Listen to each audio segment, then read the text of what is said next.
एक चिड़िया थी, नाम था कुट्टी। वो एक पुराने पेड़ पर छोटा सा घर बना रही थी। जंगल के बाकी पक्षी हंस रहे थे। अरे, इतना छोटा सा घर क्यों बना रही हो? हवा में उड़ जाएगा। कुट्टी बस मुस्कुराई। ये मेरा संसार है, छोटा सही, लेकिन मेरा है। एक दिन तूफान आया।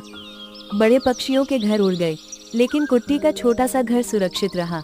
सब हैरान हो गए, तुम्हारा घर कैसे बच गया?